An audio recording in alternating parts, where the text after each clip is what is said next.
Seamos sinceros, hermanos. El pueblo de Israel salió de Egipto, pero Egipto no salió fácilmente de sus corazones. Eran muchos años, muchas costumbres, mucho tiempo, y una persona no cambia de la noche a la mañana.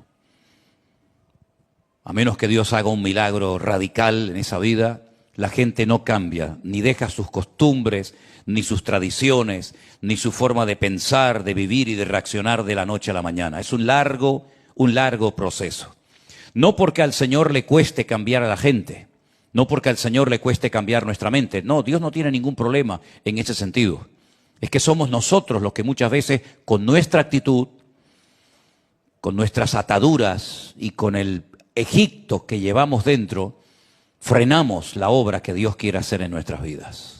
Dios puede hacer maravillas, Dios puede usarte, Dios puede bendecirte y sorprenderte de una forma tremenda, pero a veces no se dan, seamos sinceros, no se dan las condiciones indispensables para que tú cambies y te conviertas de la noche a la mañana o en poco tiempo en una persona útil y eficaz en el reino de Dios. Hay gente incluso que están años y siempre están igual. Siempre están luchando de vez en cuando con sus vicios, con sus ataduras, con sus complejos, con sus traumas, con sus recuerdos, etcétera, etcétera. Yo recuerdo una vez, bueno, he tenido varias experiencias de ¿no?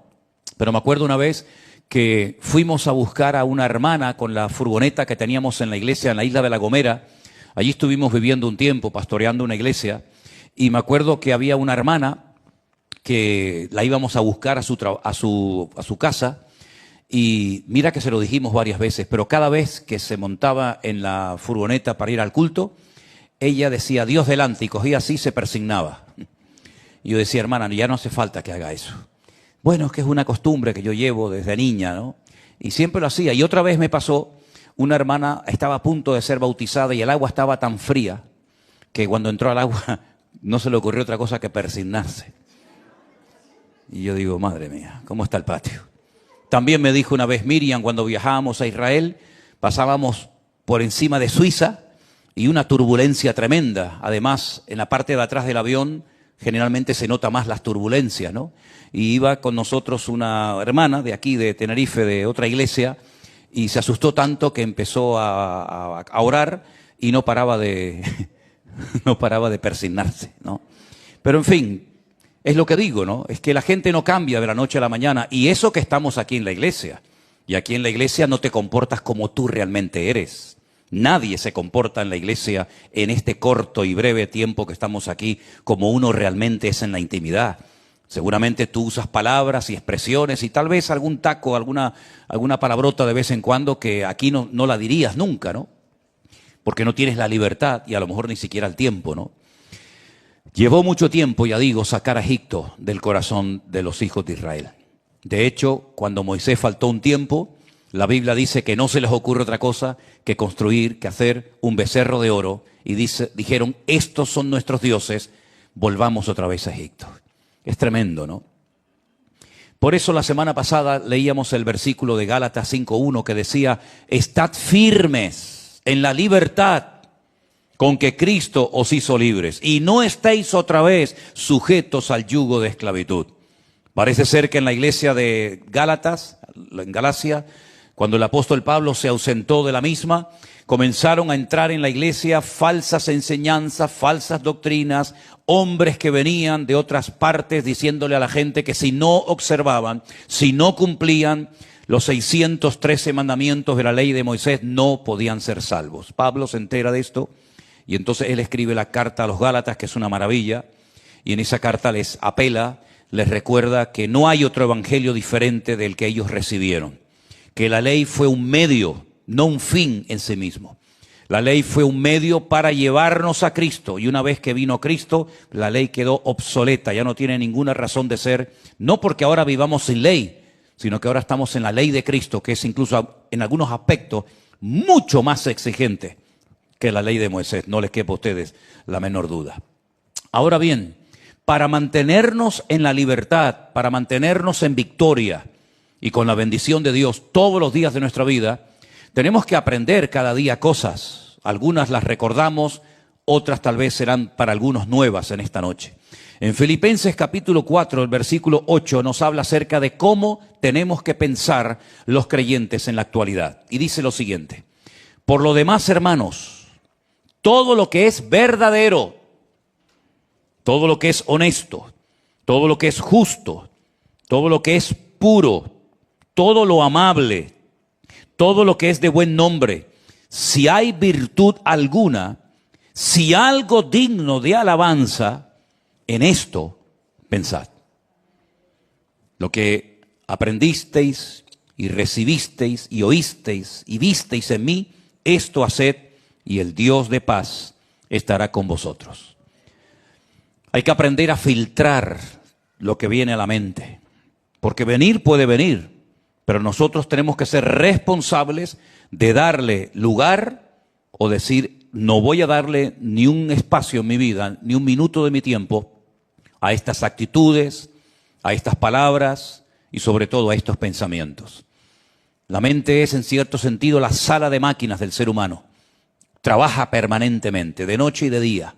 Aunque parezca mentira, la mente siempre está trabajando. Y el apóstol Pablo sabía perfectamente que una de las tácticas, uno de los sistemas de ataque del enemigo contra los creyentes es mandarle malos pensamientos. Es un experto. Sin embargo, la Biblia dice que tenemos que anhelar, orar y pedir llegar a tener la mente de Cristo. Tremendo, ¿no? Menuda meta tenemos por delante. Llegar a pensar como Cristo pensaba, llegar a tener la mente que Cristo tuvo, una mente limpia, una mente pura, una mente que solamente le daba lugar a buenos pensamientos y descartaba inmediatamente todo lo que no fuera de parte del Padre. Porque Él dice que había venido para ejecutar y llevar a cabo la obra que su Padre le había pedido que hiciera, ni más ni menos, ¿verdad? Él renunció a su propia voluntad, que es otro ingrediente fundamental, es otro aspecto fundamental que tenemos en nuestra vida, la voluntad, el libre albedrío, la capacidad de tomar decisiones. Compro, vendo, me quedo, me voy, hablo, me callo. Ese libre albedrío, el hombre lo tiene desde el día que fue creado, incluso el inconverso también, por supuesto, y no se anula, no se pierde la voluntad o el libre albedrío con la conversión, en absoluto. Usted sigue siendo libre. Por eso también decía el apóstol Pablo a los Gálatas, también en el capítulo 5, no uséis la libertad como ocasión para la carne, sino que ahora vuestros objetivos son otros, servíos los unos a los otros en amor. Amén, hermanos. La voluntad está ahí, tú tienes voluntad para venir al culto, quedarte en tu casa. Tú tienes voluntad para decir, voy a leer la Biblia sistemáticamente o paso de leerla. Tú tienes voluntad para tomar decisiones. Espero que a estas alturas, pues todo lo que hagas y digas, pues gire en torno al Señor y dejes de ser una persona egocéntrica para convertirte con la ayuda del Señor en una persona cristocéntrica, ¿verdad? Y el apóstol Pablo nos enseña, mejor dicho, el Señor a través de Pablo nos enseña que hay pensamientos que no son correctos pensarlos. Hay actitudes que no son correctas mantenerlas y defenderlas en nuestra vida. Posturas antibíblicas, pensamientos sucios, palabras deshonestas, actitudes que perjudican nuestro crecimiento y nuestro desarrollo espiritual. ¿Cómo me defiendo? ¿Cómo puedo contrarrestar? ¿Cómo puedo superar todo eso? Porque dice la Biblia, y lo vamos a leer, que en Cristo Jesús somos más que vencedores. Ahora, tú no tienes por qué ser una víctima, porque una de las características, y es el primer punto que quiero destacar en esta noche, es que para poder mantener tu vida alineada con Dios, en sintonía con Él, en victoria y en libertad, es que no tienes que depender de nada ni de nadie a lo largo de tu vida y de tu relación con el Señor. En el momento en el que tú dependas de algo y ese algo te falle o lo pierdas, vas a tener un problema. Vas a entrar en crisis. Te va a faltar esa pastilla, ese jarabe, esa casa, ese coche, esa novia, ese amigo o lo que sea. Tú no puedes depender a estas alturas de la vida de nada. Pero ojo, tampoco de nadie. Hay personas que dependen de cosas, dependen de personas. Y en cuanto esas cosas o esas personas les fallan, o ya no lo tienen, esas personas se derrumban. ¿Y cuántas personas han perdido las ganas de vivir? Las ganas de congregarse, las ganas de atender a los demás, de atender a sus responsabilidades. ¿Por qué? Pues porque le han dado lugar a algo que no es de Dios Y así como la verdad liberta, las mentiras esclavizan. ¿Cómo podemos entonces saber si lo que estoy deseando, lo que estoy pensando, sintiendo, es verdad o es mentira? Si algo me lo está mandando, me lo está poniendo el Espíritu de Dios en mi vida, o es el diablo el que me está jugando una mala pasada y me intenta enfriar y apartar de Dios. Bueno, para eso tienes el manual.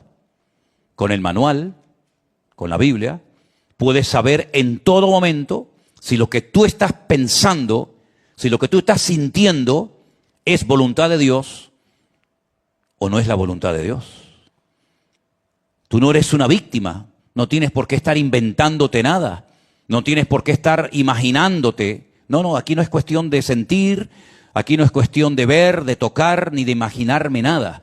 Aquí es cuestión de creer y de acatar lo que dice la palabra de Dios.